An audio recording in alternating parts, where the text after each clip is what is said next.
Hello. Today we'll be going over my Enneagram presentation. Here you see just the 9 different Enneagrams. And then what is my number? I found out that I was a type 2. Some of the type 2's core motivations are to feel loved and needed. Some of their basic fears are being unwanted or unloved. Some traits of a type 2 are being caring, generous, people-pleasing, possessive, and some of the type 2's behavior is gaining self-worth from helping others, and they may become overly involved in others' lives and struggle with setting boundaries. Next is how I decided on my number.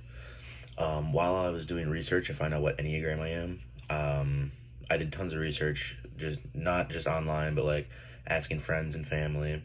And while doing this research, my mom was the most helpful to me, and she really pointed out like traits that I have, or like the way I act and do things, that really pointed me to like number 2, like I went over earlier. Like I had some of those traits and behaviors, so it all kind of just made sense to me to choose number 2.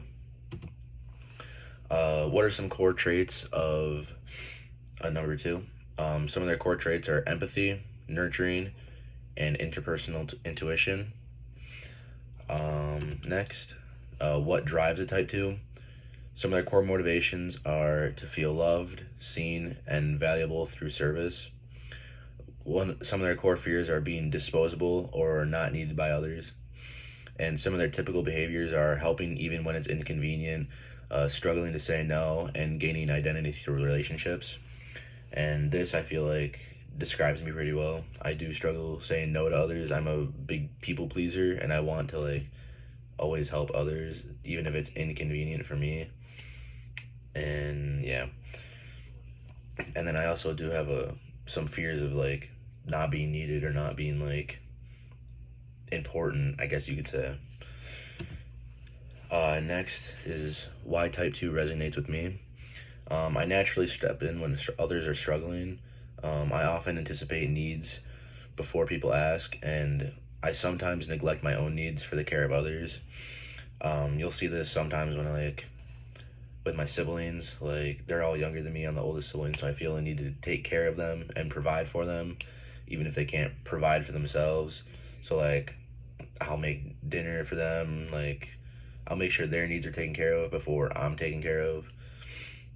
And then type 2 is also, I also feel fulfilled when people express appreciation or gratitude. Next are strengths and struggles of a 2. Some strengths include deep empathy, reliable support to others, and emotionally intuitive.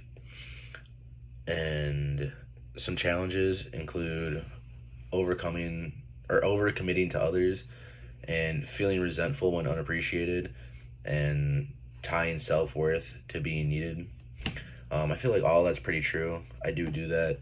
Like I do definitely struggle with like seeing my self-worth as like if I'm needed in a situation. Like I feel useless if I am not needed in a certain situation. And finally, comparing a type 2 to a type 5.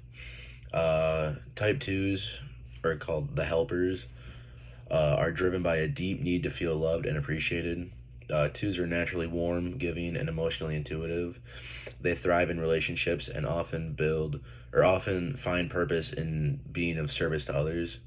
Their greatest fear is being unwanted or unloved, which I stated earlier, and this can sometimes lead to them overextending themselves or suppress their own needs. In contrast, Enneagram type 5s, the investigator, is motivated by a need to be competent and self-sufficient. 5s are independent, curious, and cerebral. They seek knowledge and tend to withdraw when they feel emotionally overwhelmed. Their core fear is being helpless or incapable, and they often cope by minimalizing emotional involvement and protecting their personal space. Yeah, that's my presentation. Thank you for listening.